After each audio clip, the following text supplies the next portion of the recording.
Nor Navio, Jincho's quarters? No. No. No! Wrong! Again! Jincho exclaimed as he furiously tapped on the screen of his datapad. On it, another test run ended in failure. No matter what angle he approached, it always ended in failure. Maybe you should give up, Jincho. Whoever built it knew what they were doing, Feshik said as she idly tapped on her own datapad. I know. Vexing. It is vexing. To know the principles yet be outside reach. Crawling before me in my grasp yet slips like oily worms, Jincho countered with mounting frustration. Can reverse engineer through brute force. Can't dig deeper than surface level. Concepts easy to grasp. How they fit is the problem. I'm blind to it, yet I can touch it, he said, running yet another test run, this time trying to figure out how the boogeyman armor managed to bounce off signals and match the background radiation while also acting as a constant ship-wide radiator. You've been at it since the princess gave you that ridiculous title, Feshik said in a serious tone. You need to rest. Sleep is for weak, Jincho protested before focusing on his friend and partner in crime. And not ridiculous. Got me private quarters, office, access and permission to do what I want. Resources, challenges. Ridiculous? No! Useful. You got me there, Feshik admitted with a shrug. All signals nominal. The exterior hull and armor have been fully repaired. The technician-in-chief, Lupin Lusanto, marks internal system integrity at 98% and repairs at 96%. The fabricator is now operating at 20% capacity and slowly shutting down. Good. Good. Progress on schedule, Jincho confirmed just as his datapad chimed with yet another failure.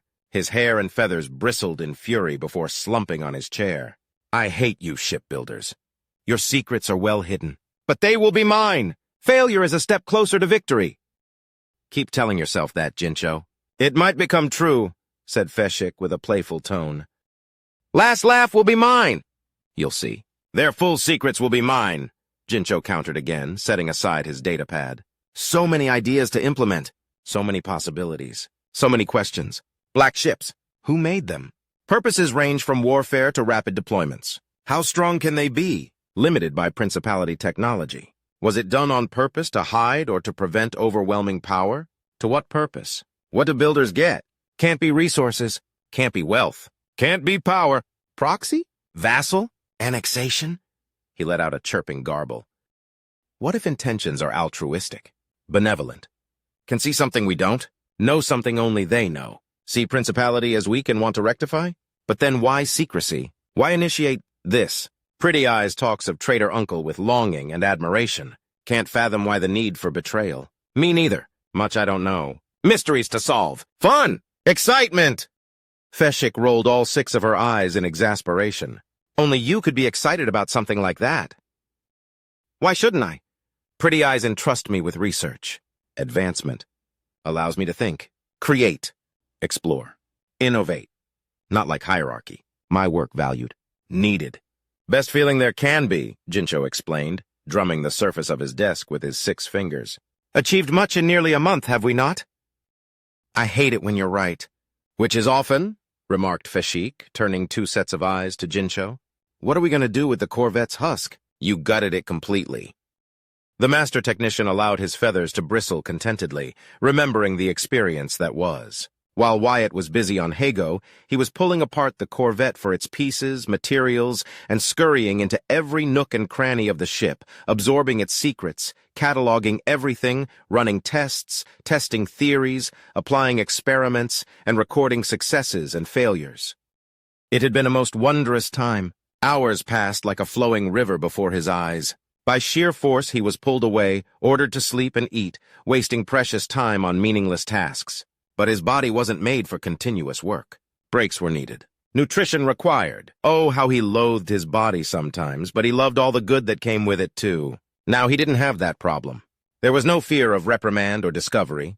He could always resume his work after sleep or hunger were slaked. The first part of the operation was the simplest and the most time-consuming.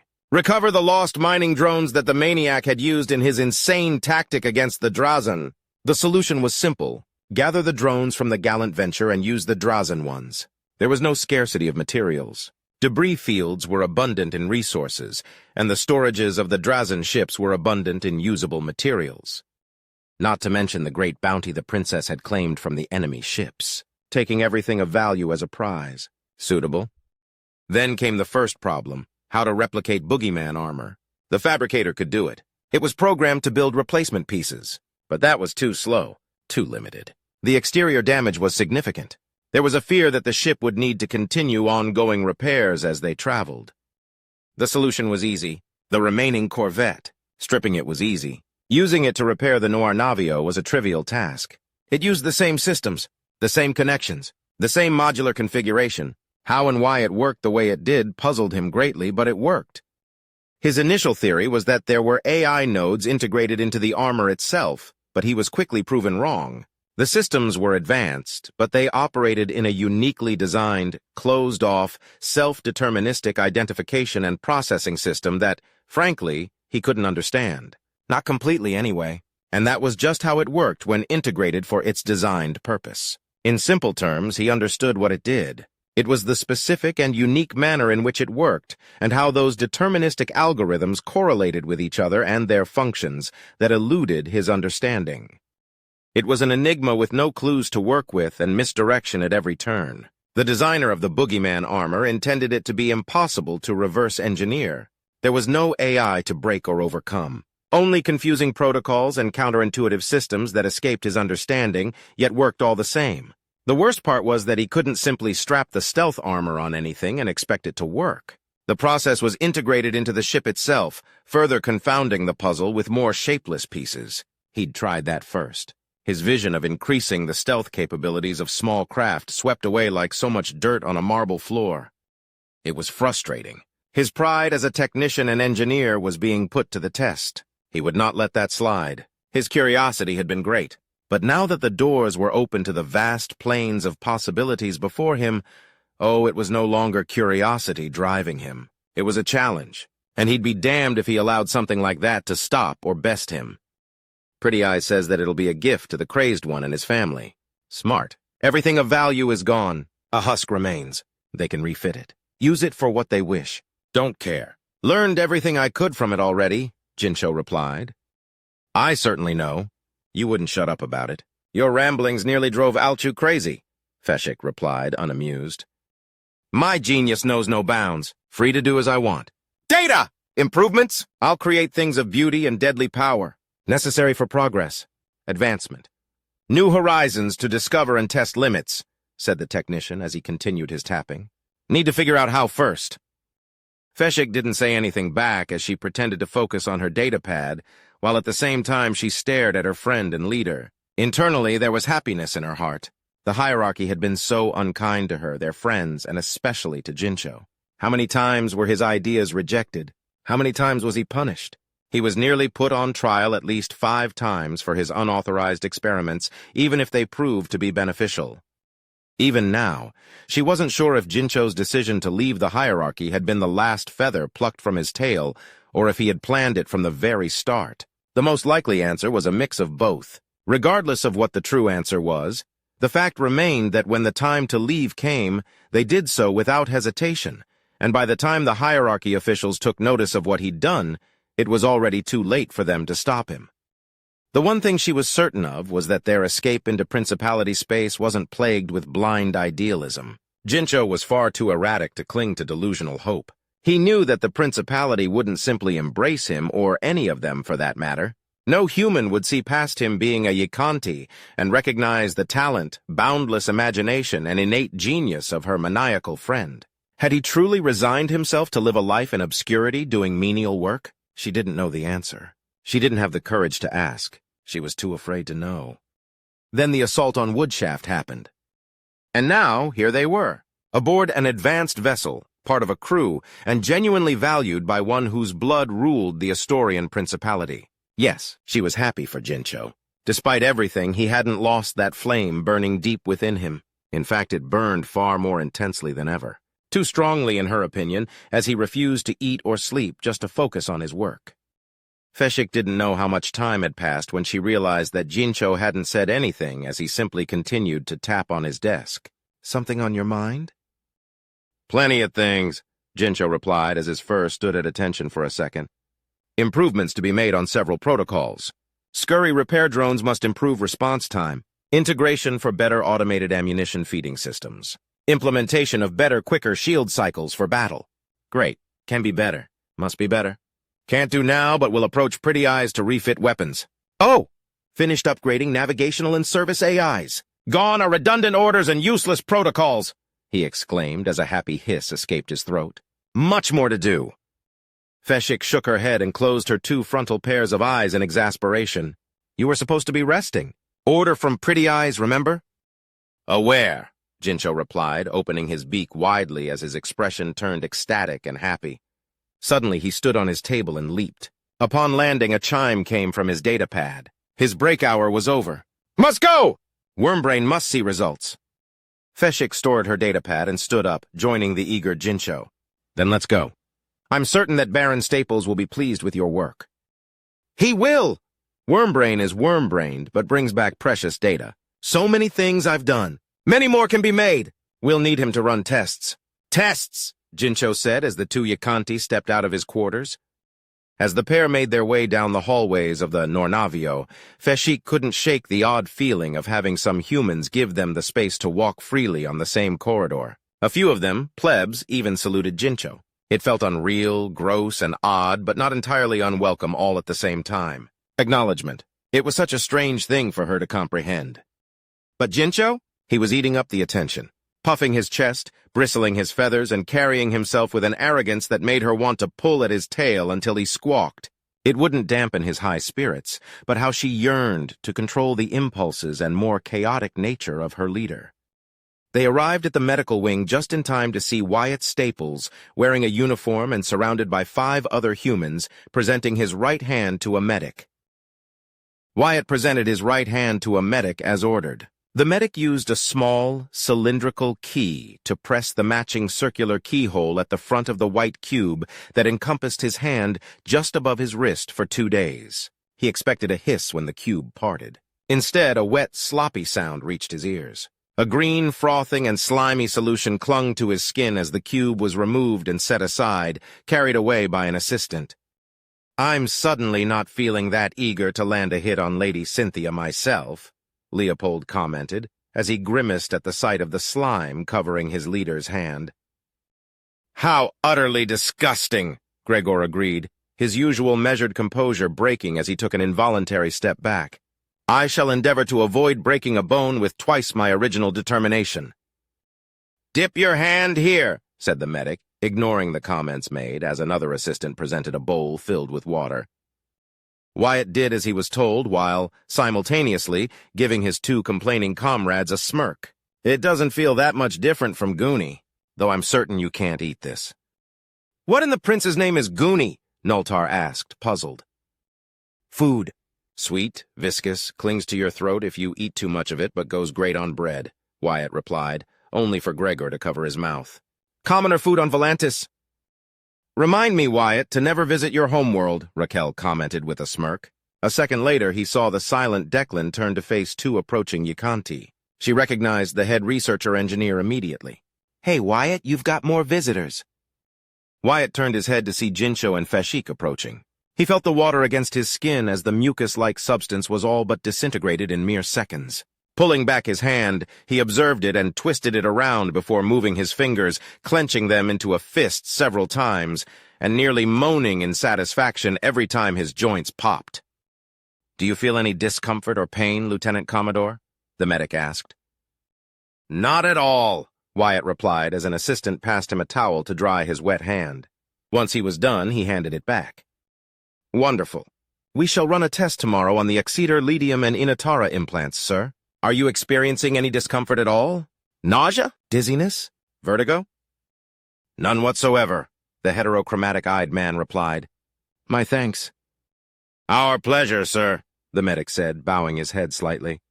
You may resume your duties. Please, avoid putting too much pressure on your right hand for the foreseeable future. Follow-up trauma of equal measure may damage you more severely if you're careless, sir. I understand, Wyatt said, impassive. As if I'll ever try to punch Cynthia again.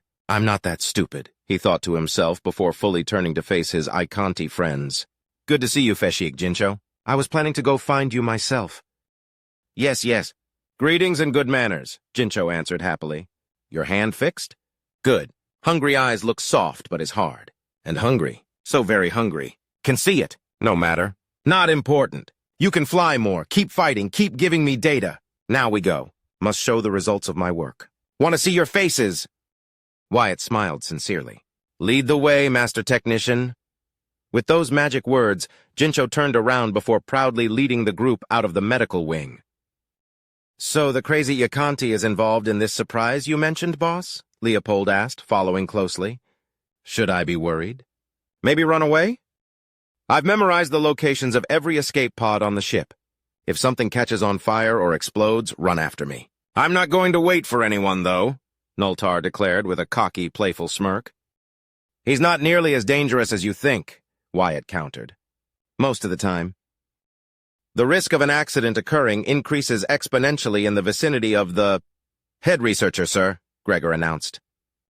Sir Gregor is right, my lord. There is a significant increase in devices exploding, data pads melting or catching fire, and minor injuries coming from his team ever since Her Majesty bestowed upon him his title and rank, Declan added. Bruises of advancement. Better to sacrifice what can be replaced today than lose what we cannot afford tomorrow, Jincho called back, with an arm held high and a finger pointing at the ceiling. Science is imperfect.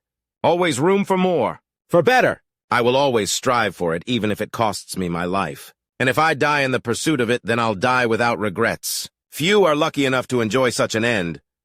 Raquel smiled, nodding after the Ykanti's declaration. I can see why you've taken a liking to him, boss. I think I like him, too. Leopold smirked. We're going to end up testing his crazy ideas, aren't we? Make peace with it, Leopold, Wyatt countered, sending his fellow commoner a glance. Like how I had to make peace with those two damn implants? Leopold countered with a grumble. They hurt like all hell, boss. Keep walking. If this is the pain you have to go through, then I take back everything I said about envying your implants, Gregor. Be thankful that you received them, Dakar. Has your performance not increased directly because of them? Gregor countered. Yes, but the experience wasn't a good one, Leopold replied before cracking his neck. I would rather spend a night sharing in the warmth of a lovely lady than being unable to sleep because of the damn pain. And the itch, that damn itch. My bones were itching, Gregor. Do you know how frustrating that was? He huffed before approaching his squadron leader and placing a hand on his shoulder. You're cruel, boss. You could have warned me. I did warn you, Wyatt replied, glancing back with a raised eyebrow. However, I recall you boasting that you could handle it. Leopold let go of his shoulder as he feigned ignorance. A thought crossed his mind at the last moment, forcing his lips into a playful smirk. I trust you will be able to handle the weave-thew implant if you are unlucky enough to get it, Leopold. Leopold winked. Weave what? Hey, Nultar, what's that implant? Nultar wrapped an arm around Leopold's neck, pulling him closer. Pain. It is pain, Leo. If you want to mock me, you'll have to try harder than that, Okara. Can you believe this guy, Oakmoon? Leopold asked, grinning. Declan shook his head slowly. Sir Nultar is most correct in his assertion. The weave-thew implant's pain threshold is significantly high. You're kidding me, right? You're only joking and messing with the ignorant commoner scum, right? Leopold asked, losing his grin as cold sweat took over. Letting his squad mates and Declan carry on with their conversation, Wyatt approached the female Ykanti when she signaled him to come closer. Is something wrong? On the contrary, Baron, Feshik replied. I've said so several times, but please, allow me to thank you once more for welcoming the undecided and vulnerable Ykanti to stay in your domain. Most would have thrown them away given the circumstances. It's Wyatt, Feshik, or Sir. Being called Baron or Lordship? I don't like it, Wyatt began. You don't have to keep thanking me for that. A little over 100 stranded, fearful Ykanti are of no trouble. His eyes narrowed. They suffered at the vines of the Drazen, far more than I ever did. I couldn't turn them away and hope to sleep soundly without regret. If you must thank someone, then thank General Tornell Swallowtail for his understanding despite the agreement set between him and Her Majesty. I suppose you're right, Wyatt. I'll send him a message before we depart from Hago. A melodic rumble echoed in her chest before continuing. That aside, thank you for not treating us differently either. Wyatt smiled down at her. Why should I?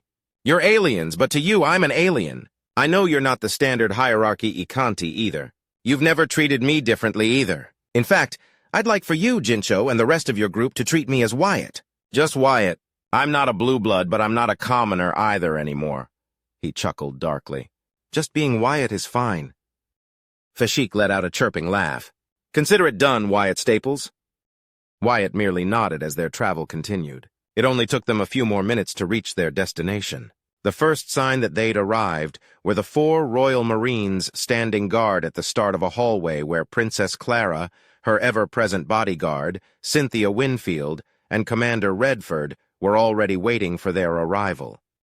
Upon seeing the latter 3, the composters and Declan corrected their postures. Leopold and Gregor, in particular, made a quick scan of their uniforms, making sure no wrinkles or stains marred the precious cloth. Coming to a halt, they saluted in unison, showing their unwavering respect. "Pretty eyes, I've come! Brought them all!" Jincho proclaimed, walking up to the princess as several mouths went agape. Then the Ykanti presented a fist to the princess, who in turn bumped it with one of her own. "Thank you, Master Technician Jincho," Clara replied, smiling before giving her serious yet obviously disapproving bodyguard a knowing glance. "Please be at ease. I've simply come as a guest and spectator. Nothing more. Wyatt, if you could be so kind." Wyatt stepped forth, turned his back to the princess before clearing his throat. "I'm not very good with speeches, so I'll make this short. As of today, this wing shall be our shared barracks. A relatively unused storage bay has been converted into our shared quarters. Here, we will work to increase our squadron's cohesion." Before any could find the strength to close their mouths, he turned to Jincho. "You may open the door, Jincho." Jincho stomped on the floor 3 times in excitement. "Project Wolfpack is complete," he said before dramatically pointing at the large, sealed double door. With a hiss, it opened. Redford, ever the gentleman and showcasing his education, presented a hand which Clara took as she was let inside first. Cynthia followed, then the 2 Ykanti, and finally Wyatt, the composters, and Declan. Once everyone was inside, the 4 composters and Declan were taken aback at what they saw. The barracks were spacious and decorated with quality furniture, a large table with holographic and tactical display capabilities, and screens mounted on the walls for the common areas. It was Raquel who noticed a large display cabinet with a familiar helmet as its most prominent adornment. A helmet in the shape of a roaring lion's head. "Is that Maximilian's helmet?" Her question sparked the curiosity of her fellow composters, who approached the cabinet in awe. "Wyatt, sir, why is it here?" "We defeated the Roaring Thunder together, didn't we? I thought it would be fitting for it to be there," Wyatt confessed. "It's not much, but I think that's where it should be," he said, glancing at Clara. She was smiling, enjoying the reactions of his squad mates, but he was fully aware of how much she wanted that helmet to join her personal collection. If it were his alone, he'd give it to her gladly, but it wasn't, so it would remain as a shared trophy. "Boss, you can't be serious," Leopold managed to say after finding his voice. Panicked eyes and trembling lips turned to face him. I wasn't even part of that much. It's yours." "I must concur with Dakar, sir. We don't deserve to even gaze upon it." "It is your trophy to have, your glory to claim," Gregor added with a trembling voice. "I claim no glory, and I don't want to own that helmet. We defeated Maximilian the Roaring Thunder Usurek together." "We." "Not me," Wyatt countered, his voice firm and determined. "I personally believe that it belongs to Raquel. Hers was the killing shot, was it not?" Raquel sputtered. "Don't say such nonsense! I have no right to claim it." "None of us has such a right, except our leader," Nultar said, pressing a hand on the glass, then turning to Wyatt with a smile. "Our squadron leader has spoken. Will we refute his decision?" Raquel, Gregor, and Leopold tried to argue back, but in the end were unable to say another word. Instead, they all turned to face Wyatt. In unison, they saluted him. Wyatt saluted in return. Personally, he didn't believe Maximilian's helmet was that important. The other 3 trophies in the display were much more to his liking. A small fragment of the Eternal Garden's hull with a painted burning Drazan on it. He wanted to keep that for himself, but Redford recommended that he add it to the shared display. That way, they would all remember the battle against the Drazan. Similarly, Clara had insisted that he'd kept one intact Drazan claw as yet another reminder of their monumental victory. Finally, a ruined fragment of boogeyman armor that belonged to the gallant venture, a memento of their victory over the traitors. Cynthia and Milcades had been quite insistent on that matter. You can witness treasures later. More to see, Jincho declared a moment later. Accommodations were made to standard individual quarters. Small but comfortable. Private restrooms, cloth rack, armor rack, bed. Personal space for personal objects. Already coded to credentials and biometric scans, declared the animated Ykanti. Additional space made for knight and followers. Quick response. The revelation took Declan aback, but the shock lasted only for a moment. Feshik continued. As per specifications, training chambers salvaged from the gallant venture have been integrated into this space for your personal use, offering privacy. Lastly, the sets of combat armor have been delivered and are waiting for their new owners inside their private quarters. All according to your specifications, Sir Staples. Sir, what is she talking about? Gregor asked, perplexed. Wyatt couldn't stop a small smile from appearing on his lips. He glanced at Cynthia. Her eyes transmitted nothing but approval. Clara was having too much fun witnessing the birth of her elite fighter squadron, and Redford gestured with a nod to continue. The reason you've not received repairs to your armor while the rest have is because they won't be necessary anymore. Instead, I procured armor similar in quality to my own. Sir! Gregor protested, but a raised hand from Wyatt shut him up. I saw it as necessary. They're yours. Oh, and Declan? He said, turning to his knight. I've also taken the liberty to provide you with a similar set of armor and equipment, and the best sets allowed for your servants to acquire. Everyone, you have full access to our barracks. Go retrieve your belongings. Dismissed. Declan fell to a knee, bowing his head in deep, immediate respect. My lord's generosity knows no bounds. It is clear more than ever that serving you and your house is a path I must walk with all the honor, dignity, and chivalry I can muster. You will not find my conviction wanting, my Lord Wyatt. Please, Declan, stop calling me Lord, Wyatt pleaded as an uncomfortable sensation caressed his back. Behind him he could feel his friends' silent smiles piercing through their polished masks. My lord jests and his humor is boundless, Declan declared. I will endeavor to not irritate you, sir, he said as he stood up, saluted one last time, and left in search of his loyal servants. One by one, the composters excused themselves, followed shortly by Feshik and Jincho, until only Wyatt, Cynthia, Redford, and Clara remained. The princess let out a pleased sigh. You need to work on your dramatic output, Wyatt. Minor observation aside, that was most satisfying and entertaining, wouldn't you agree, Cynthia? I must be forced to agree this one time, my unhinged princess, Cynthia replied with a knowing smirk. Oh, shush you, Clara remarked playfully. If you'll excuse me, there is a matter of grave importance that I must discuss with Jincho. In private. Redford nodded. Of course, my princess. I understand. He then bowed his head and Clara left the room, not without sending one last longing, defeated glance at Maximilian's helmet. Once alone, Redford put his arms behind his back and looked around. I must admit I was reluctant to approve this, Wyatt. However, I can see the potential in it now. But why this design? It's not an exact replica, but after seeing how the Royal Marines work together, I thought it'd be a good idea to imitate their quarters to an extent, Wyatt replied without hesitation. Besides, if this ends up failing, it'll only be my ass on the line. It can be reverted. No harm done in trying, right? He reasoned internally. Truly? Redford hummed deeply. If this experiment of yours is successful, perhaps a similar approach can be taken within moderation across the rest of our available pilots. On matters of importance, Wyatt, I've given you enough privacy, but now I must ask, what have you peered in the gift Maximilian bestowed upon you? Wyatt frowned and pinched his chin. Much more than I thought possible, Commander. I've yet to try any of the available simulations, however. There's so much information in those data chits. Viable tactics and strategies. How to use them, when not to use them. Memoirs, recommended angles of approach, and even things like what to eat, what schedules to follow, training routines, social norms, what clothes to wear, when, how, and schematics for upgrades on a personal fighter, he revealed, partially in awe. A treasure trove, Redford concluded. Wyatt nodded. Keep it close to your heart, Wyatt. Such knowledge, coupled with your innate talent and skills, will allow you to soar in ways you cannot begin to imagine. As you progress in your training, I shall oversee your personal advancement as a pilot, he declared before placing a hand on Wyatt's right shoulder. If anyone discovers what is in your possession, there is a risk that they will want to steal it one way or another. Don't share it with anyone, Wyatt. Wyatt searched for the commander's eyes and took a deep breath. Maximilian's teachings were vast, but they had one fatal flaw. They focused on the individual level. The goal was to earn glory, honor, prestige, and soar through the ranks with the sole objective of becoming the best fighter pilot that one could be. His heavily modified fighter was less a fighter and more a one-squadron death machine. Maximilian always did things on his own, and that was his downfall. He's not entirely wrong either.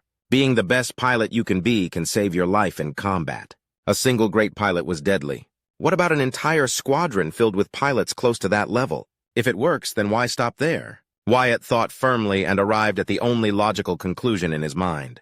Commander, I don't plan on keeping this information to myself. Redford blinked and removed his hand, his eyes demanding an explanation. With his choice made, Wyatt continued. I'll share this information with my squadron. His gaze locked with Redford's. Blue and hazel eyes locked with gray, cybernetic ones for a moment that stretched into infinity. Why have one great pilot when you can have an entire squadron? He swallowed hard as the aged commander looked at him intently, unblinking. I don't know if I'm right or if it'll work, but I believe it is worth trying. And if it works, maybe, Commander, you may find a way to implement it yourself across the rest of the Navio's wing. Redford Kalin stared into the unflinching, doubtless determined gaze of Wyatt Staples for what felt like a short eternity. Then he took a step back and used a hand to hold onto his forehead. Suddenly he felt the weight of all his years pile on his back and grip his heart out of pure, unbelieving shock. Wyatt, I'm truly starting to believe that you are indeed an agent sent by Cornelius with the sole purpose of ending my life. For I fear you will be the death of me. Wyatt couldn't tell if the gray-haired man was joking or not.